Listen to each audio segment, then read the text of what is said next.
Yes, hello everyone, good morning all of you and welcome to the global world academy.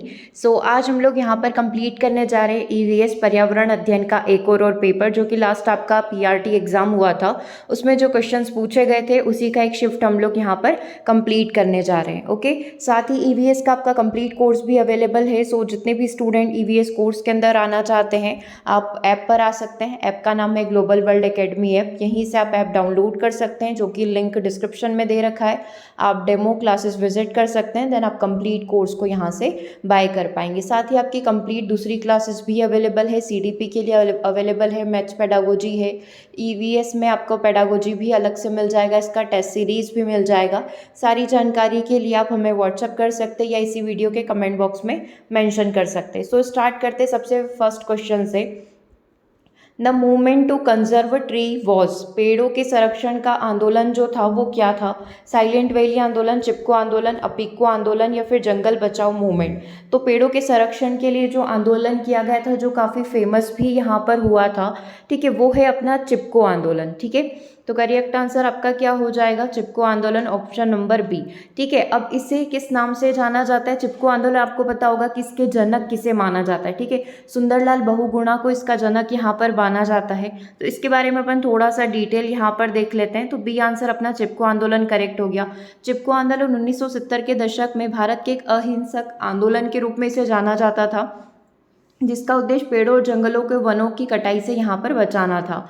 ठीक है, आंदोलन का नाम हिंदी शब्द चिपको सा है, जिसका मतलब है गले लगाना, मतलब चिपकना। तो यहाँ पर क्या हुआ था कि जो लोग थे वो पेड़ों से जाकर चिपक गए थे। वो नहीं चाहते थे कि इन वृक्षों को यहाँ पर काटा जाए। ठीक है, बिल्कुल एक अहिंसावादी आंदोलन के रूप में इसे यहाँ पर माना जाता है। और दूसरा जो आपका एक ऑप्शन था अपिको आंदोलन, वो भी कुछ इस तरीके से ही था। उसे ही दक्षिण भारत का चिपको आंदोलन के नाम से जाना जाता था, क्योंकि वो भी किसके लिए था? पेड़ों की रक्षा के लिए था। 1983 में ये आंदोलन स्टार्ट हुआ था। ठीक है, और इसके जो जनक थे अपिको आंदोलन के, वो थे पांडुरंगा हेडगे करके। ठीक है, वो जो पश्चिमी घाट में पेड़ों की रक्षा के लिए इन्होंने अपिको आंदोलन को शुरू किया था, same as it is as a Chipko Andolan की तरह। राइट, अगला क्वेश्चन देखिएगा। यह साबित करने के लिए सही कथन चुने कि पर्यावरण अध्ययन विज्ञान से संबंधित है। Choose the correct statement to prove that the environmental studies is related to the science. सबसे पहला, दोनों विषय में विज्ञान है, मतलब विज्ञान और सामाजिक विज्ञान दोनों के नाम समान ही है। दैट्स वाई पर्यावरण अध्ययन विज्ञान से जुड़ा हुआ है क्या? नहीं।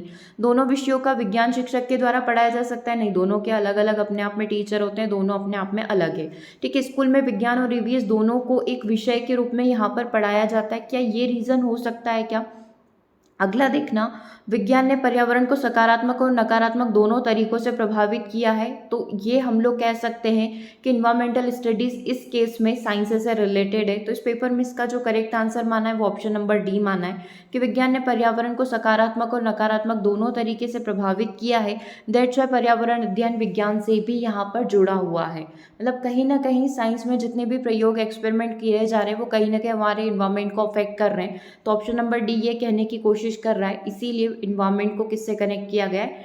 साइंस से कनेक्ट किया गया है। ठीक है, चलिए अगले क्वेश्चन की बात करते हैं। नेक्स्ट क्वेश्चन को देखिएगा। नेक्स्ट क्वेश्चन नंबर 3 आपकी स्क्रीन पर है, जिसमें ये पूछा गया है कि पश्चिमी घाट नामक पर्वत श्रृंखला, जिसे दुनिया के 8 सबसे गर्म जैव विविधता वाले क्षेत्रों में एक रूप में मान्यता दी जाती है। The mountain chain called western घाट which is recognize as one of the world's 8 hottest hotspot biodiversity spread. तो ये कौन कौन से क्षेत्र इसमें आ जाते हैं? ठीक है, Bihar, Jharkhand, West Bengal, Maharashtra, Karnataka, Kerala, Arunachal Pradesh, Assam, Meghalaya. Option number D Punjab, Rajasthan और गुजरात। करेक्ट आंसर क्या होगा कि कौन कौन से क्षेत्र हमारे पश्चिमी घाट वाले में आ जाएंगे? जैसे कि अपन गोवा बोल सकते हैं, केरला यहाँ पर बोल सकते हैं। तो अकॉर्डिंग टू ऑप्शंस कौन सा करेक्ट हो जाएगा? महाराष्ट्र, कर्नाटक, केरला। ठीक है, ये तीनों राज्य ऐसे हैं जो पश्चिमी घाट में आ जाएंगे, वहाँ की बायोडाइवर्सिटी में आ जाएंगे। बी आंसर अपना करेक्ट हो गया। देखो, पश्चिमी घाट जिसे सह्याद्री के नाम से भी जाना जाता है, एक पर्वत श्रृंखला है जो भारतीय प्रायद्वीपीय के पश्चिमी तट पर 1600 किलोमीटर तक ये फैली हुई है। ठीक है, 1,60,000 किलोमीटर स्क्वायर यानी कि 62,000 वर्ग मील के क्षेत्र को कवर करते हुए यह गुजरात, महाराष्ट्र, गोवा, कर्नाटक, केरल और तमिलनाडु राज्यों में फैली हुई है। ठीक है, क्लियर यहाँ तक सह्याद्री के बारे में। अगला क्वेश्चन देखिएगा, इनमें से जीवाश्म ईंधन का उदाहरण क्या होगा? पेट्रोलियम होगा, लकड़ी होगा, सोलर होगा या फिर वाटर होगा। तो अगर मैं यहाँ पर बात करूँ फॉसिल फ्यूल तो ये कौन सी कैटेगरी में आ जाते हैं, नॉन रिन्यूएबल कैटेगरी में आ जाते हैं, जिनको वापस से बनाया नहीं जा सकता, राइट। तो अभी अगर मैं इन 4 ऑप्शंस की बात करूँ तो करेक्ट आंसर क्या हो जाएगा, पेट्रोलियम हो जाएगा, जो कि हमारा जीवाश्म ईंधन फॉसिल फ्यूल की कैटेगरी में आता है, जिसको बनने में कई वर्ष यहाँ पर लग जाते हैं, ठीक है। अगला क्वेश्चन देखिएगा, अकॉर्डिंग टू इन्वायरमेंटलिस्ट यहाँ पर कंट्रोवर्शियल प्लांट कौन सा होगा, पर्यावरणविद जो होते हैं उनके अनुसार एक विवादास्पद पौधा होगा, ठीक है। अब ये वाला आपका करंट अफेयर्स का भी टॉपिक है, क्योंकि केरला में इस पर एक कंट्रोवर्सी हुई थी, तो उसी से रिलेटेड आपको एग्जाम में ये क्वेश्चन भी पूछ लिया गया, ठीक है। तो यहाँ कर अगर हम लोग बात करें, जितने भी पर्यावरणविद हैं जो इन्वायरमेंट की पूरी जानकारी रखते हैं, तो उनके अनुसार इन चारों में से कौन सा कंट्रोवर्शियल हो सकता है, तुलसी, आंवला, यूकेलिप्टस हो सकता है या फिर नीम हो सकता है। सो द करेक्ट आंसर है, जिससे किसी को समस्या हो सकती है, राइट। तो इन चारों में से देखें तो यूकेलिप्टस होगा, राइट। करेक्ट आंसर हो गया अपना ऑप्शन नंबर सी। ये यूकेलिप्टस के पौधे, अब इनके होने ना होने से बहुत सारी समस्या उत्पन्न हो जाती है ना। जैसे कि सबसे पहले पारिस्थितिकी प्रभाव को देखें तो यूकेलिप्टस के बागानों का प्राकृतिक वन और पारिस्थितिकी तंत्रों पर प्रतिकूल प्रभाव पड़ता है। क्यों पड़ता है और कैसे पड़ता है वो अपन समझेंगे। सबसे पहला होता है मानव पशु संघर्ष, यानी कि यूकेलिप्टस के बागानों के कारण मानव पशु संघर्ष बढ़ जाता है, क्योंकि जानवर भोजन की तलाश में जो रिहायशी इलाके हैं, मानव आवास है, उसके अंदर प्रवेश कर जाते हैं। दूसरा होता है अपना पानी की खपत। यूकेलिप्टस के पेड़ पानी की बहुत ज़्यादा खपत करते हैं, क्योंकि आपको पता है कि इनकी जो जड़ें होती है बहुत ज़्यादा ज़मीन में गहराई तक जाती है, ठीक है। और इनको बहुत अधिक मात्रा में पानी की भी आवश्यकता पड़ती है, तो पानी को बहुत ज़्यादा ये कंज्यूम कर लेते हैं। जैव विविधता को ये नुकसान पहुंचाते हैं, क्योंकि ये पूरा अपना एक मोनोकल्चर लेकर आ जाते हैं। जहाँ पर ये है वहाँ पर दूसरी वनस्पति बहुत कम उगती है, ठीक है। तो जैव विविधता को भी ये नुकसान पहुँचा रहे हैं। मिट्टी के पोषक तत्वों को डेफिनेटली नुकसान पहुँचाएंगे, क्योंकि मोस्टली जितना पेड़ बड़ा होगा आयु भी इसकी लंबी होती है, जड़ें भी गहरी जाती है, तो इसको पोषक तत्व भी डेफिनेटली दूसरे प्लांट, दूसरे ट्रीज के कंपैरिजन में ज़्यादा चाहिए, ठीक है।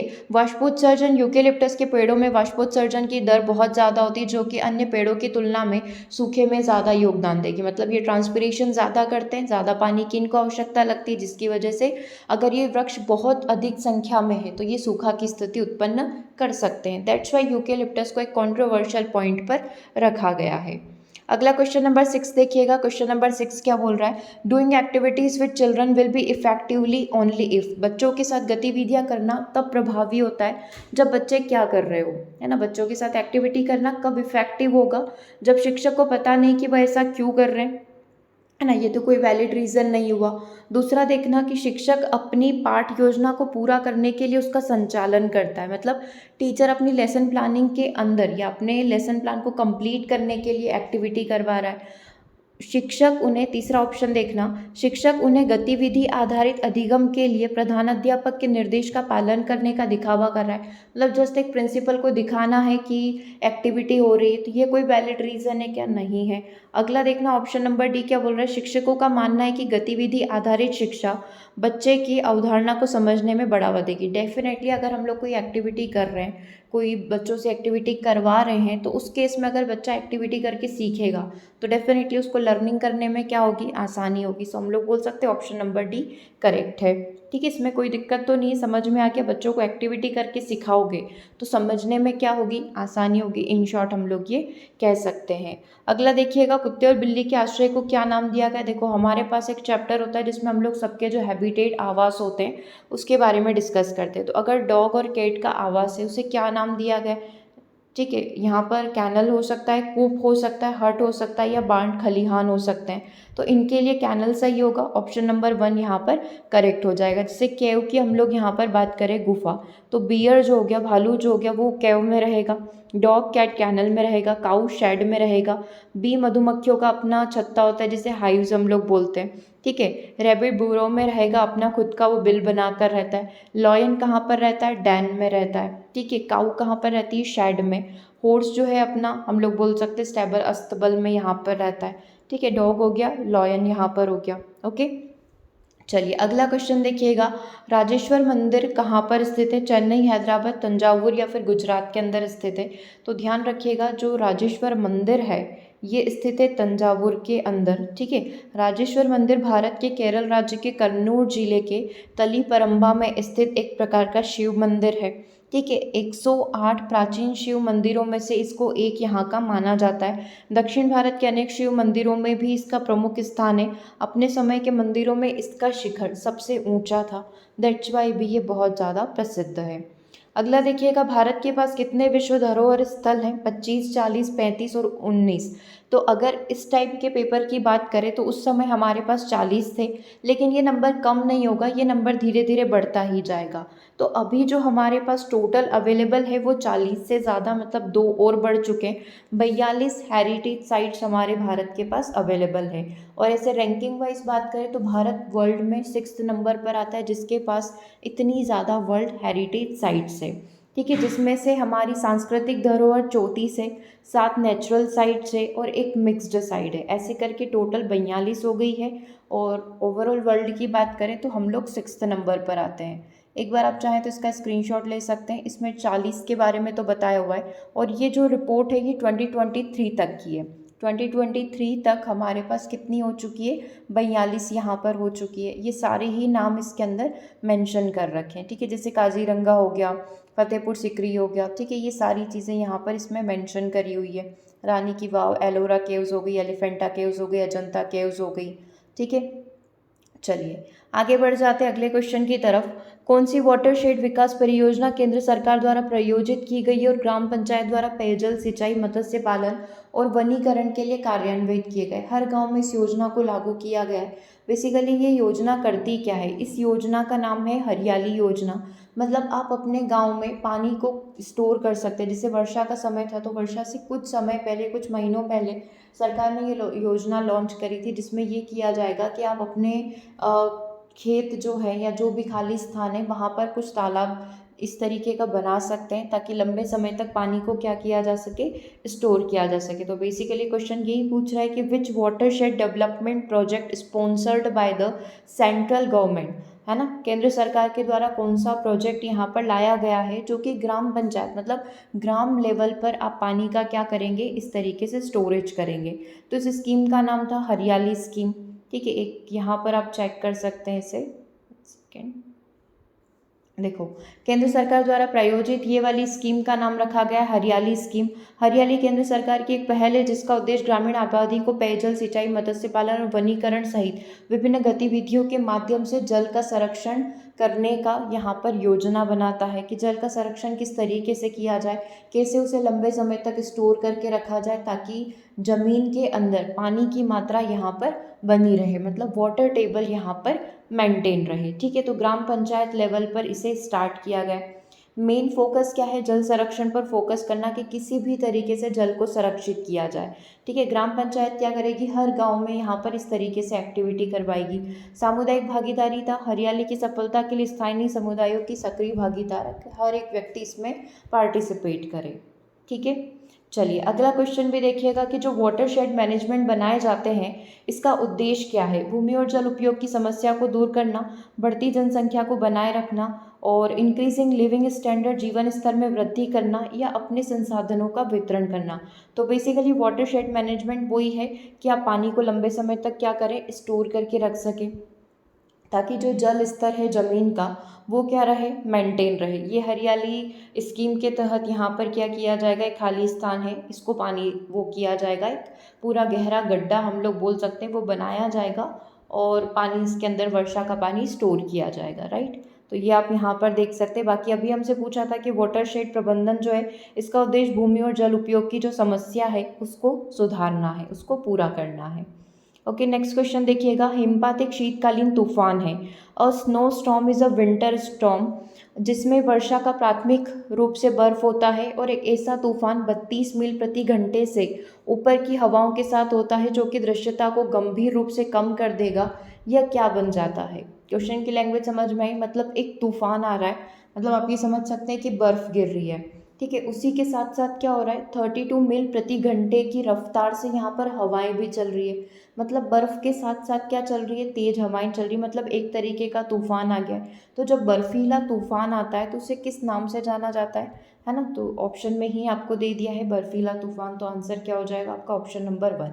ऑप्शन नंबर बी क्यों नहीं होगा? क्योंकि जस्ट ये बोल रहा है हैज़ार्ड्स, और हैज़ार्ड्स क्या होते हैं? जस्ट लाइक खतरा, किसी कोई भी खतरा यहाँ पर हो सकता है, किसी भी चीज़ का हो सकता है वो। तीसरा ऑप्शन आपको बोल रहा है हाइपरथर्मिया, जो बुखार आता है जब बॉडी का टेम्परेचर नॉर्मल से ज़्यादा हो जाता है उसे हाइपरथर्मिया कहा जाता है। तो सी ऑप्शन भी आपका करेक्ट नहीं होगा। सो यहाँ पर जो आपका करेक्ट आंसर हो गया वो क्या हो गया? ऑप्शन नंबर 1 ब्लीजार्ड, बर्फीले तूफान। ओके, ये आप देख सकते हैं।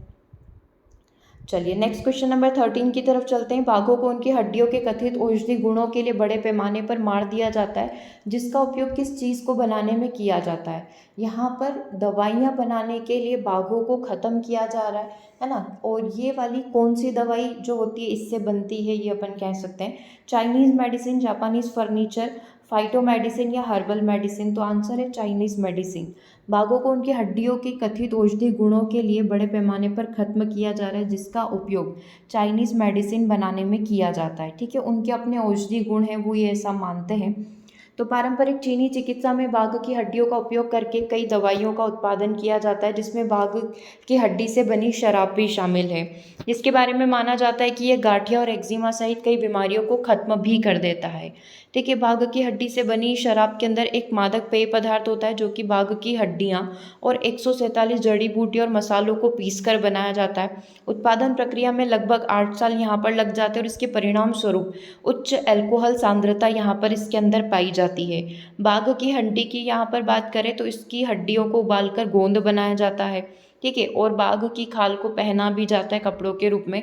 बाघ के दांत और पंजों से गहने और तावीज़ यहाँ पर बनाए जाते हैं, और बाघ का जो मांस होता है एक विदेशी व्यंजन और एक स्टेटस सिंबल में इसका प्रयोग यहाँ पर किया जाता है। ठीक है, तो ये सारी चीज़ें हैं इससे चाइनीज़ चीज़ों से रिलेटेड।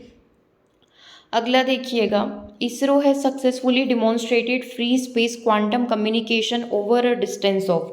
इसरो ने कितनी दूरी पर फ्री स्पेस क्वांटम संचार का सफलतापूर्वक प्रदर्शन यहाँ पर किया है? एक ट्रायल इन्होंने लिया था, तो ये कितनी दूरी पर फ्री स्पेस कम्युनिकेशन यहाँ पर हो सकता है? तो ध्यान रखना, ये 300 मीटर के डिस्टेंस पर फ्री स्पेस कम्युनिकेशन यहाँ पर किया है। एक ट्रायल इन्होंने लिया था। ठीक है, और कहाँ पर इन्होंने किया है? गुजरात, अहमदाबाद में इस ट्रायल को इन्होंने कंप्लीट किया है। किसके द्वारा किया गया? Indian space research organisation ISRO के द्वारा यहाँ पर इसे कंप्लीट किया गया है। ठीक है, लेस देन 10% एरर के साथ उन्होंने ये कम्युनिकेशन सक्सेसफुली कंप्लीट किया। ठीक है, इतनी चीज़ें आप इसके बारे में ध्यान रख सकते हैं।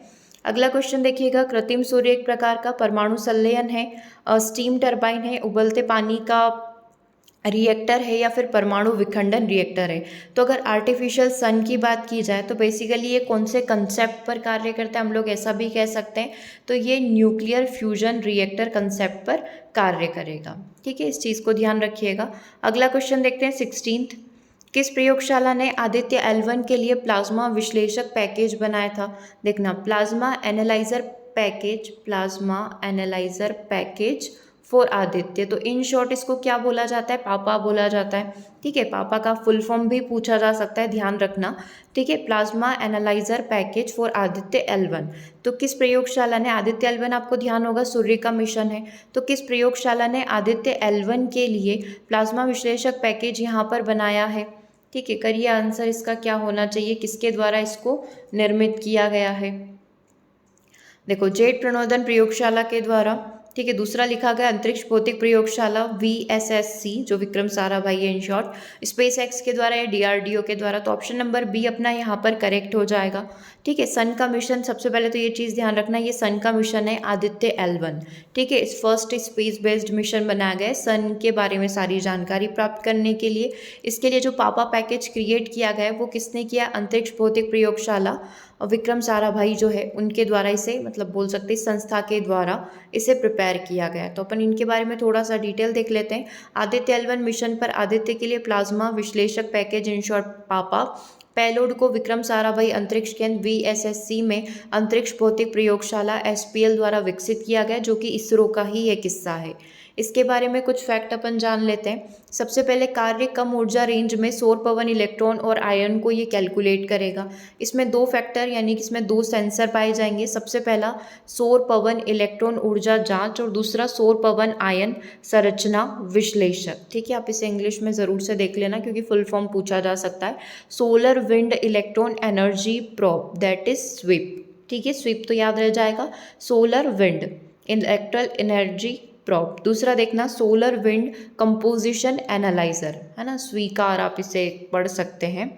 ओके, और महत्व क्या है, सौर पवन गतिशीलता और कोरोनल मास इंजेक्शन के प्रभाव पर मूल्यवान डेटा ये अपन को प्रदान करेगा। तो ये हो गया इन शॉर्ट पापा के बारे में जानकारी। विक्रम साराभाई अंतरिक्ष केंद्र से इसको बनाया गया है, जो कि अपने इसमें इसरो का ही एक हिस्सा रहेगा। ठीक है, मेनली इसमें पापा का फुल फॉर्म पूछा जा सकता है, क्योंकि अभी का ही करंट अफेयर्स का ही ये न्यूज़ है। प्लाज्मा विश्लेषक पैकेज, इसका फुल फॉर्म, किसने इसको बनाया, विक्रम साराभाई, जो प्रयोगशाला है उसमें इसको बनाया गया है। ठीक है, क्लियर है। तो ये इस पेपर के 16 क्वेश्चन कंप्लीट हो जाते हैं। ये इस तरीके से आप देख सकते हैं पैकेज को, इस पैकेज को plasma analyser package for Aditya. Okay, बाकी के क्वेश्चन हम लोग अपनी नेक्स्ट क्लास के अंदर कंप्लीट करेंगे। सेशन कैसा लगा कमेंट करके ज़रूर से बताइएगा। मिलते हैं हम लोग अपने 6 PM लाइव सेशन के अंदर। Thanks for watching.